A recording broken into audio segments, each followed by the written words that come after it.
All right, this is Izzy Dakota Jones with the Art of Doing podcast for 2023. And guess what? We are on number 5, show number 5. So we'll be talking to Brice Tabish. And Brice is a great guitar player, singer, songwriter.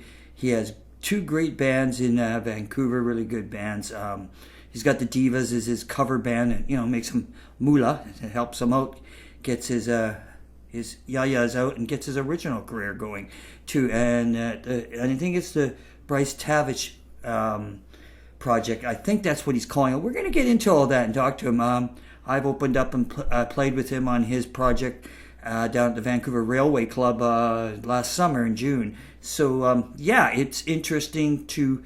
I think it was June, anyways, could be June or July, but it was July, yes, it was Canada Day. What do you know? So we'll be talking to Brice in a few minutes here and talk about his project. It's a very interesting project, a great band. I really like the band. It's a 3-piece and it's really good. So we're going to talk to Brice and see what the heck's going on. So stick around. This is Izzy Dakota Jones with the Art of Doing podcast for 2023, and this is session number 5.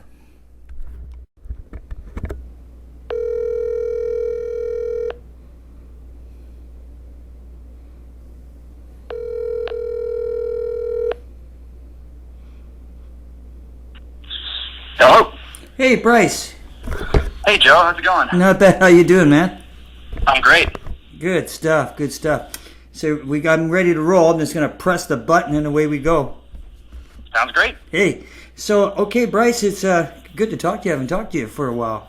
Man, I think it's been a little while. It is. The last time I was talking to you, and we were playing down at the railway, weren't we? Yeah, I think that sounds right, yeah. Yeah, in July. I was just talking about that. I'm going, July 1st, that's right. Yeah, I forgot. I knew it was summertime. I knew it was the beginning of summer down at the railway. So, yeah, that's right. Yeah, and we were playing with you guys, and your band's really good. I really like that 3-piece band. I like your songs, and I don't know if I told you that night. I probably burnt out from playing myself, but I really enjoyed your band. It was really. Oh, thank you so much.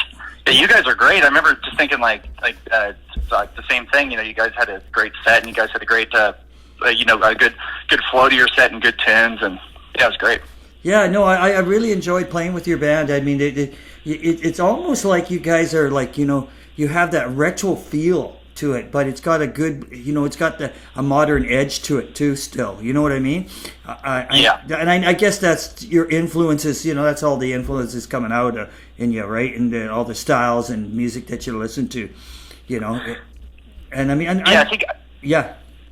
Yeah, I was just gonna say it's like I think that it's that thing of if you look at my record collection, 99% of it is from the late 60s to the mid 80s, but then the thing is you can't help but hear because I'm a 90s kid, so I'm 30. The kid is a stretch, but I'm a 90s person, and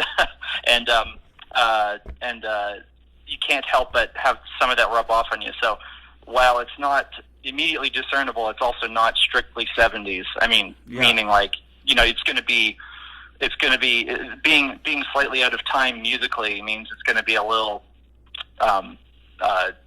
delightfully eccentric. That's a good way of putting it. I like that. Yeah, I like that. Yeah. Well, even stuff like the talk box sort of brings it back. You know what I mean? To using the talk box, what you do. Like I haven't, I played in a band when I talk about when I was young with a guitar player who had the talk box, right? Back in the late 70s, early 80s, right? And it was really, it was really cool because it had that, that cool sound that you could use on your guitar with your voice. I remember seeing Joe Walsh.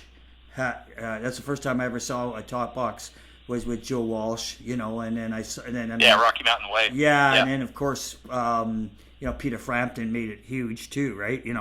Back in. I can't think of a more iconic use of it than that. But of course, the second I say that, I think of every other era after that. I feel like every decade had its talk box moment. I think that was the 70s, and then in the 80s you had "Living on a Prayer," which I think most people probably aren't fully aware of, but it's in the intro of that. And then in the 90s had "Man in the Box" by Alice in Chains. So I feel like it's got a reputation as being as belonging to a certain period of time. I think most people think of maybe someone we just lost today, Jeff Beck, or yesterday technically, but which is just the biggest bummer for me. That's well for me too. That really sucks. Yeah, I mean that's.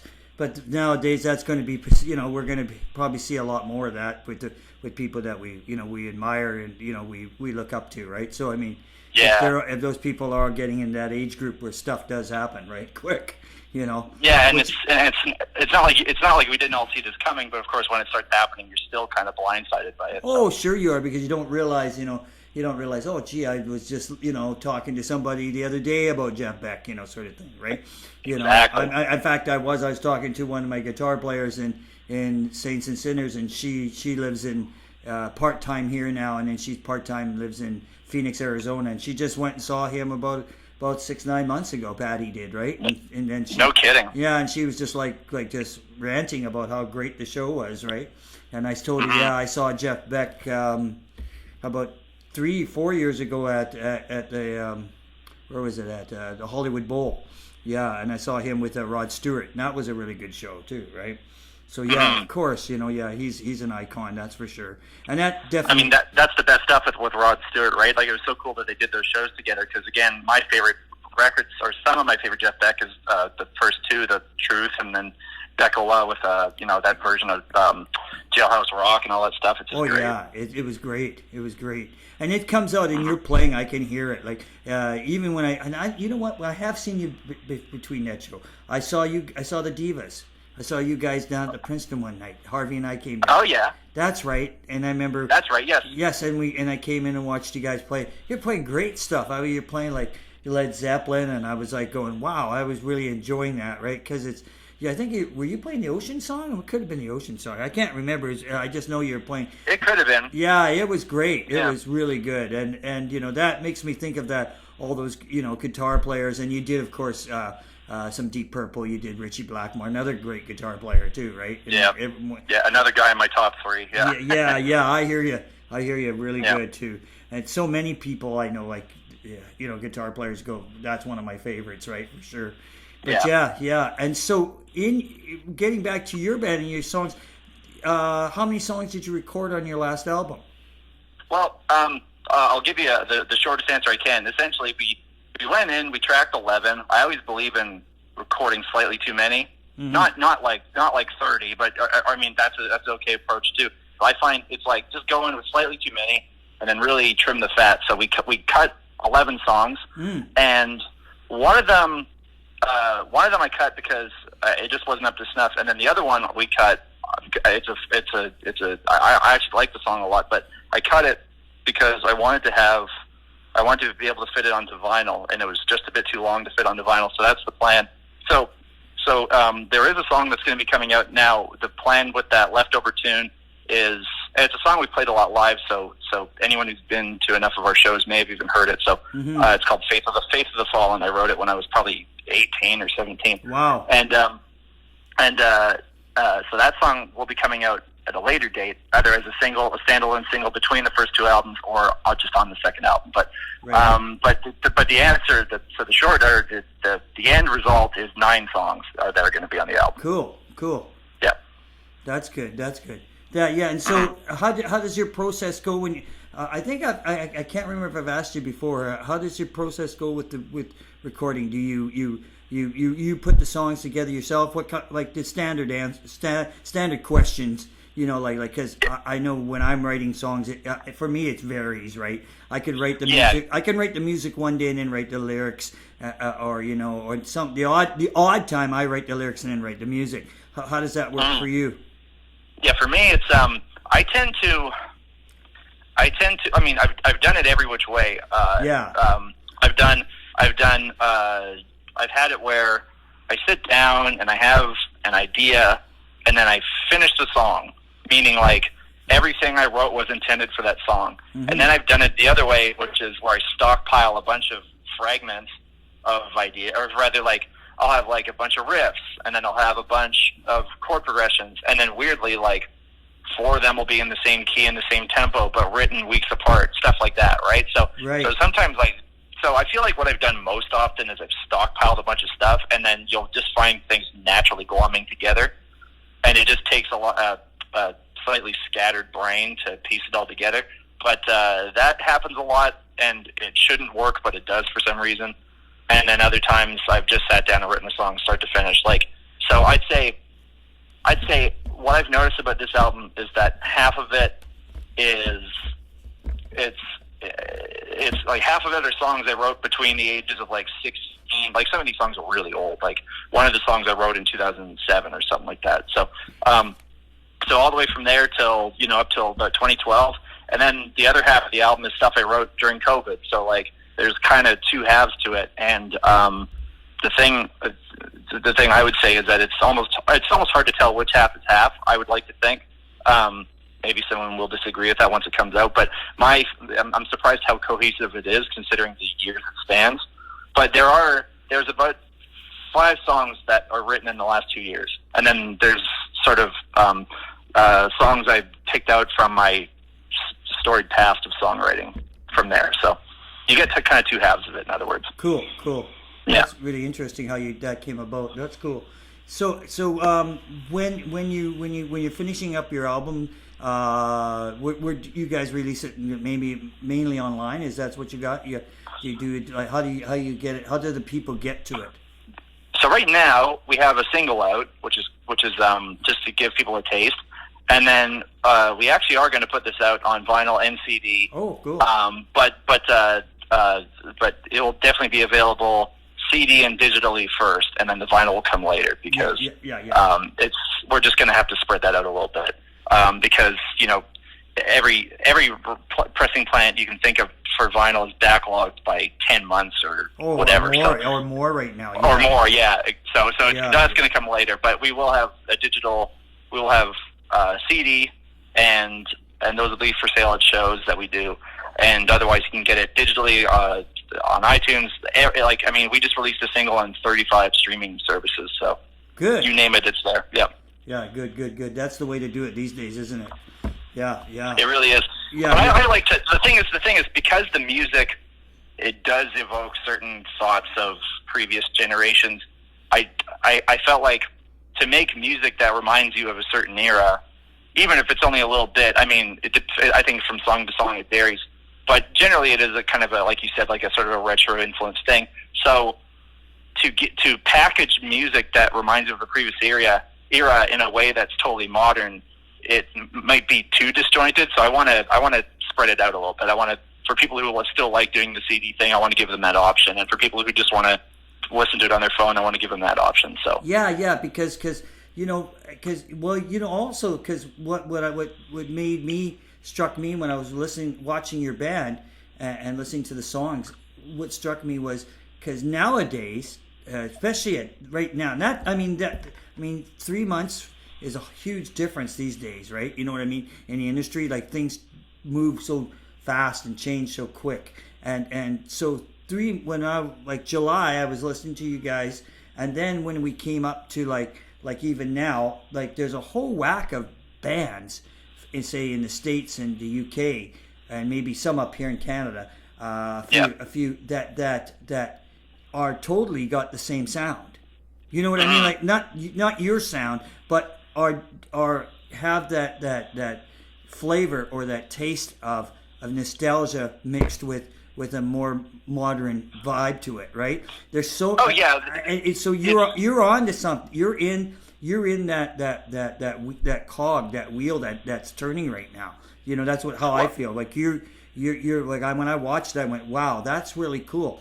He's touching. He's right on. He's right in the beginning of all this, because I've watched and heard a lot of new bands that are sounding retro sounding. Whether they're more bluesier or they're more heavier, but or somewhere in the middle. But they're that vein. I think that's because like you are and myself, we're influenced by all these artists from before. Absolutely. And I think it's just coming out in the music even more now. Where I think before, people are trying to run away from it. You know what I mean? Yeah. And I don't think. Yeah, because that's been done. I don't want to sound like that. Now people are going, well, these are my influences. How how can I not be next to want to have it around me? You know what I mean? Yeah, it's kind of like, I think of it like a rubber band. Like a rubber band will have a neutral place, but you can pull it in any direction. So like all these bands you're talking about, and I think I have an idea, like there's bands like Rival Sons, which is not a new band, but it's not an old band either. It's part of that wave of bands that might remind you of Black Sabbath or whatever, any of that stuff, right? So you can pull it in a heavier direction, you can pull it in a bluesier direction, you can pull it in a progressive direction. Yeah. But it will still snap back to its that's like I saw that default position. Yeah, I saw that band that I really like, the vocalist, Ghost, and yeah, they're great. And the guitar players are doing dual harmonies. You know, like that brought me right back to like the late 70s, early 80s. You know, like stuff like Judas Priest or Wishbone Ash with Blue Oyster Cult. Yeah, Blue Oyster Cult. A bit of a Blue Oyster Cult thing. Yep. Yeah. It sort of reminds me of all that when I hear those dual leads, and I'm going like, wow, that's the connection that takes you back, and those sounds, and I'm kind of going, that is really cool. I forgot how much I really like that, and how much I was drew me to those kinds of bands and stuff, right, at the time. Yeah, they're doing a thing that really taps into under-celebrated 70s type of thing. Like, it's that 74 and beyond thing, because everyone likes to celebrate Black Sabbath, Deep Purple, and Led Zeppelin, and I love those bands. They're some of my favorites. But there's this cool thing that Ghost is tapping into, which is like kind of the imagery of like that weird Danish metal, that Scandinavian metal thing. Like if you look at a band called Merciful Fate, it's kind of that sort of theatrical imagery, but they're also doing this sound that's completely detached from it. Like it's Blue Oyster Cult meets a bit of, like just enough heavy metal to suit the imagery, but also they've got really hooky melodic choruses and stuff. And I think they're doing a genius thing. I tell you, the guy, Brice, I saw them live last time they were here. The singer didn't sing a flat note. I'm not kidding. No, he's perfect. He blew me away. I was just like, holy shit! I haven't heard a guy sing like that. I mean, he's up there with like Freddie Mercury, or any of the Beatles when they sang really, in the early days. Like he could sing like his pitch was just incredibly tight, and he he sang like a bird, and I was just like I couldn't believe it. I was listening to him going like, this guy's like, he's almost flawless. Like I'm sure he has shows where he's not, not on like the rest of us, but like it was really interesting. And then what was interesting, they came out and they did an encore, and they did a I forget which song they did. I'm trying to remember. They did an old Molly Hatchet song, And, oh, cool. And it was just like, where did that come from? Like that just came right out of left field, right? So that really impressed me. That's like when I recently saw the Black Crowes. They did a David Bowie encore. It was like, oh, wow. It was just like, I was just like, what the hell is going on here? And I'm thinking, I was thinking, that's the second band I've caught that go and come out and do an encore, and they totally changed style and direction. And I don't know what that does to the people, but it sure does, like, turn them on, because people just go nuts, right? Like take a left, like they took a left turn when they were supposed to take a right, and I just went like, holy shit, like that's a good idea. I thought I better start adding that into my shows, right? I better start thinking of songs that don't even fit, Yeah, exactly. Sometimes it works great. Like, there's nothing. When you see, how would I put this? It's great to see.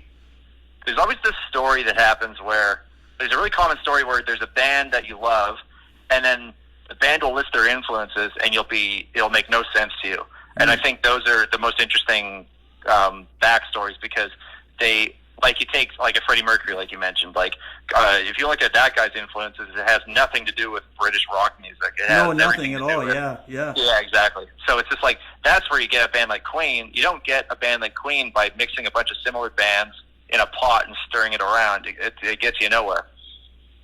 Yeah, it's interesting. Yeah. So what they were able to do was, and I mean, to make the influences that Queen collectively had between Brian and Roger and Freddie and oh, come on, Taylor, isn't it? Is it? Yeah. Roger, yeah. Yeah. To get that to be cohesive takes the genius that they had. So it's all the elements. It's all the stars aligning. Yeah. Exactly. Yeah. Yeah. So, and that's what I mean. Like, I sort of, like I said, I really, when you played that show in July, I saw that, and I saw that in you guys, and I just kind of went like, wow, now they're right. That's a great place to be, because you're writing on you're not doing it on purpose. You're going where you think you feel and want to create and write, but you're right on the curve, like you're right there with everybody else who's where.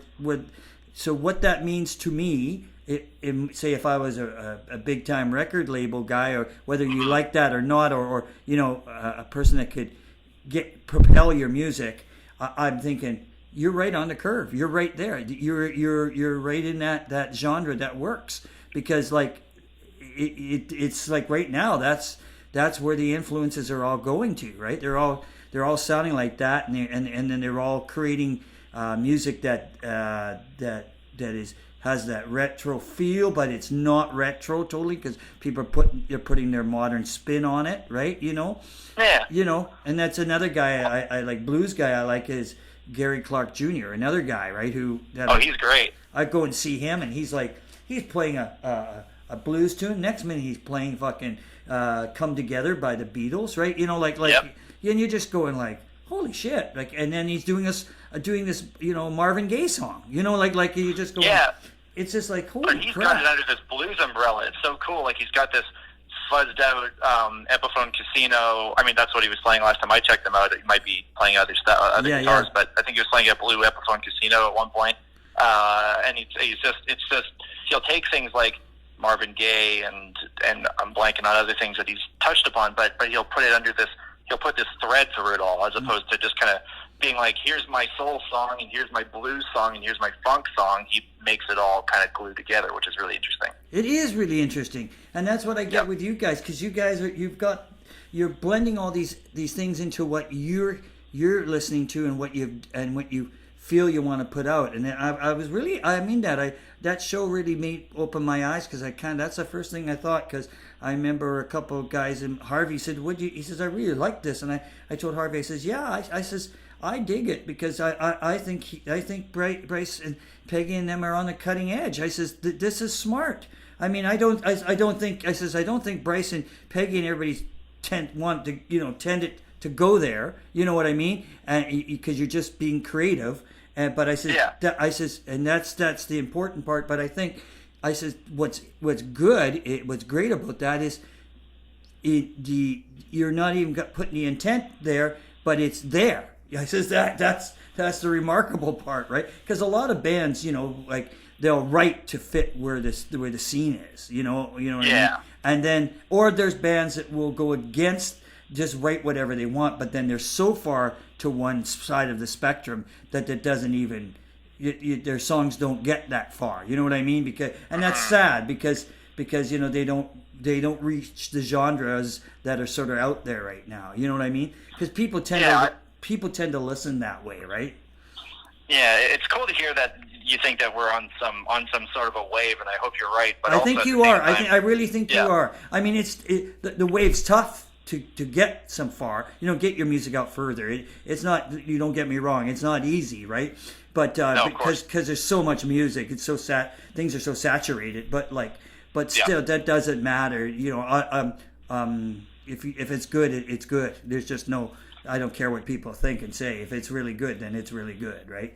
Well, and the funny thing is, you couldn't. I mean, the way I went about this album, I couldn't possibly concoct it to be fashionable, because again, some of the songs are 15 years old now. Yeah. Only a couple of them, but my point is, if you're pulling from that far back, I mean, how can you latch onto a trend? So my thing was like, the idea of latching onto a trend is like, forget it. All I could do was pick the best songs I had. Yes. And that's the thing too, is that I've tried to make an album a few times, and there was always something that went south with it, whether it was name an angle and it went wrong. But this time I didn't want to have any reason to say, oh, well, it would have been better if I did this. I didn't want to have an excuse. So Yeah, in other words, like, yeah. I didn't give myself that crutch. I did everything with some, we've got my partner in crime here, Andre, and I are working on the song, on the album, mixing wise. We're mixing it ourselves. Yes. And we engineered it ourselves, and we have 2 drummers on here. We have 2 keyboard players on here doing different songs, and so you've got kind of a core band, but kind of like, there's 3 songs with a drummer that we play with on the island named Tom Skillman, and we have the rest of the songs with Lyndon DeWitt on drums, and we've got Pat Covington on keyboards, and we've got on 3 songs, I believe, and we've got Rob Blackburn on 3 songs on keyboard. So you get these sort of, but then Peggy and I are throughout the whole thing, so playing guitar and bass. So you've got kind of a rotating cast, kind of a core band. Yeah, you got your core. Yeah. And then you got everybody around it. Yeah, which is good, which is great, because you're doing an album and with songs that have character, so that different people bring different things to it, like, when you're recording, right? I mean, that it's really good that you have that. That's great. Yeah. I didn't want to make it like Santana, where every song's totally different. I wanted to, I wanted it to be a thing where you're like, hey, if you like these keyboards, well, he's on a few more songs. You know what I mean? Like, it's kind of, I wanted there to be some consistency. Yes. So again, having big batches of songs with different players was important to me too. So you could at least get used to it before it changed, if that makes sense. It makes total sense. Yeah. Yeah. No. Yeah. That's great. That's great. And because where you're going now, like I says, you're gonna do some more shows, or you got more shows. I know you guys have been on the island a bit. Have you been playing any of your songs and material over there too? We've been doing the entire album live at this point. Oh, great! Consistently. So we do it. We don't do it in order. We spread it out through the show. Yes. But yeah, no, we've been doing it live. Every song, including the song that we cut that's not going to be on the album. So we're doing extra stuff. Good. And then album number 2 is already written pretty much. I've got to tweak some stuff, but we're already kind of ahead of schedule on that one. But the thing I want to make clear is that anytime I tried this before, it was anytime I tried to make an album before, it was always sort of unideal for whatever reason.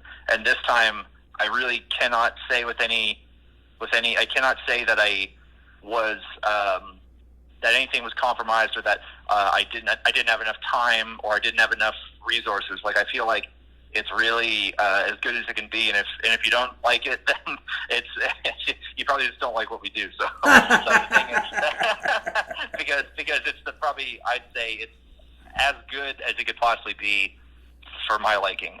That's important too. Yeah.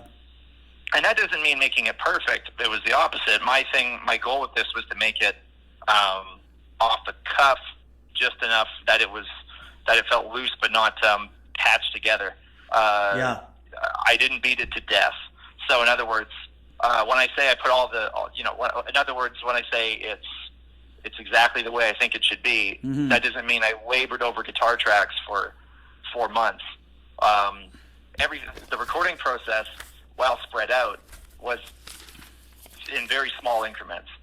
So drums were done in 2 days, guitars were done in maybe 3 or 4. It was a while ago now, but it was spread out because we really sat and listened to what we had, and then went forward from there. So we didn't do it live off the floor because we just didn't have the capacity to do that. But that wasn't really what I wanted to do for this. I think album number 2 might be the album that cut off the floor. Trying it different ways is always important. I would hate to get into a ritual or get stuck in a rut doing every album the same way. Yeah. I just finished recording a song with the Saints, and sometimes the producer Bill Buckingham will pick things apart. Really, especially me, picks me apart, picks my vocal. Picks my lyrics apart hugely, and okay, because he hears what he hears, but I mean, and then this time he just let us run. It was great. We just went in there. We started playing the song, and he looks at us, and he goes like, "Oh, this ain't gonna take very long." And he goes, I says, "What do you mean?" He says, "Oh, you guys know this song already, and it's already almost, I can't hear anything that sticks out that I don't think that's any good." So he said, and so we finished tracking the drums and the bass and guitar in 4 hours. Oh wow! Everything was done, and then I just did my scratch vocal track. And he goes, "The scratch is really good. We could use the scratch if you want." And I says, "No, put me in there one more time."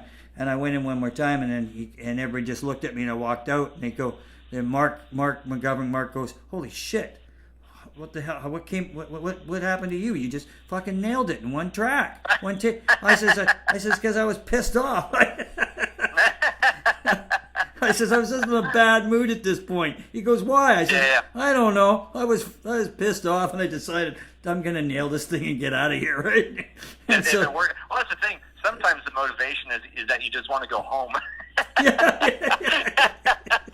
Yeah. And that's okay too, because they get you there. Whatever gets you. Yeah, I mean, yeah. So we were just like, "Hey, fuck!" And then we came back. We did some keyboards. Nicole came in, did her keyboard parts, and then we came in, did Mark and Kayla singing with us now doing backgrounds. Kayla came in and we did our backgrounds and banged a tambourine, and we walked out the door with only another 2 hours done. I think it's the shortest time I've ever done a song. So but I know he did that like that. That's my point. He instead of keeping the ritual the same, he actually changed the ritual up. He didn't go the same way this time. He gave us more license to run with it, right? Yeah. And I think he just felt like he had to do that this time around, and I think probably because this song lent that to it, because every song is different, right? I tend to go in and just do one song at a time, release singles, because I just feel like one song I can contribute a lot more to, and then I'll go back in a while and release another song, because I really myself, Brice, I just believe the songs are the each song has its own life, right? Yeah, I think of it like, to me, like one of the greatest albums ever is "Goodbye Yellow Brick Road" by Elton John. Oh yeah, great album. The thing that's great about that album, and I'm not the first to say it, it's not my thought, but when I heard it, it made perfect sense. It helped me understand why I love the album. It was, I think even Bernie Taupin said it. He said, every song on that album is like a character in a movie. Yeah. And it's true. You got "Sweet Painted Lady." You've got the Ballad of Danny Bailey. That's another. It's very cinematic. So every song should be different. In like, if you had two characters in a movie that had the same voice, whether literally or in terms of the writing, they would be indistinguishable from each other, and you wouldn't be able to keep track of who's who. So it's important for a musical narrative or a cinematic narrative to have a lot of distinction from song to song. That's great. Yes, or character to character. Yeah, exactly. Mm-hmm. Well, you know what? It's been great talking to you. I gotta. When are you guys playing again? Are you playing in town anytime soon again? Well, I'll tell you this. So there's an album release show that's happening at the Morrissey on Granville, and that's happening in April 15th. Okay, good. And so I'm writing that down. Yeah, April 15th is the big album release show. There's shows up to that point that you can find on our Facebook page on facebook.com/the Brice Tabish Band. Okay. Or you can just Google the Brice Tabish Band, and you'll find all our up-to-coming dates and all that stuff. And we'll make it really easy to find, because I know people have a hard time finding shows on Facebook. So we're going to have everything laid out nice and tidy for you.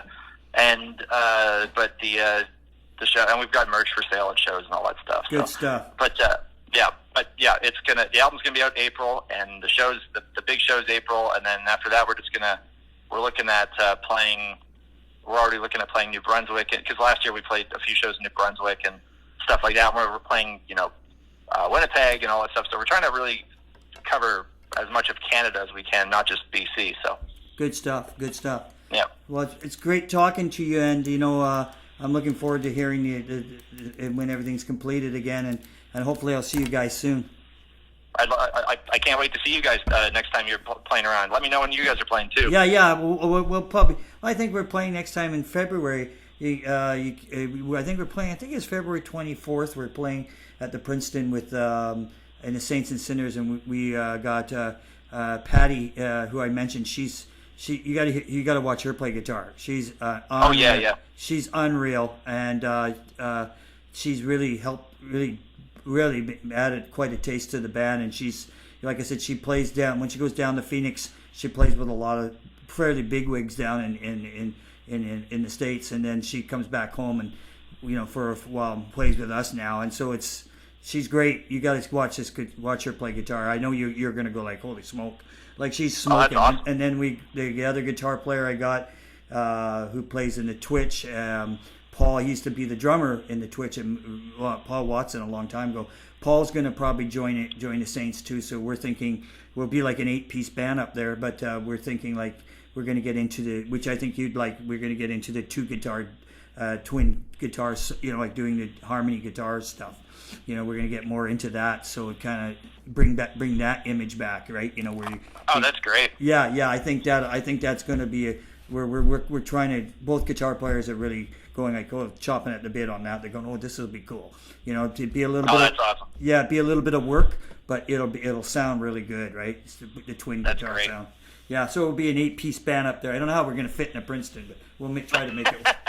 We're going to try to make it work. If there's a will, there's a way. I mean, I think you and I have both played on enough big stages and small stages to know that you'll always make room. Meaning, it's kind of like however much time you have to do something. If you have 4 hours, you'll fill 4 hours.